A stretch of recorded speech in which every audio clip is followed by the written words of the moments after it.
Magandang umaga po mga kasenyor na may mga karamdaman at lahat ng may mga karamdaman.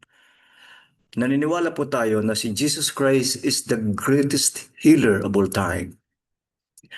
Tayo po ay manalangin ng sabay-sabay. Ito po ay panalangin para sa kagalingan ng may karamdaman. Ama naming nasa langit, lumalapit po kami sa iyo nang may pagpakumbaba sa aming mga puso. Naway kaawaan mo po kaming lahat na dumaranas ng iba't ibang uri ng karamdaman na umaasa ng kagalingan. Alisin mo po ang magbibigat na hamon ng buhay na aming dinaranas.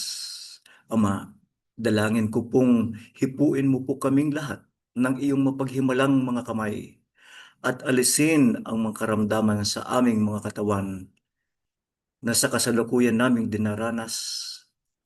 Umaasa po kaming lahat na pagkalooban mo ng kagalingan at ibalik mo po ang sigla at lakas ng aming katawan at isipan.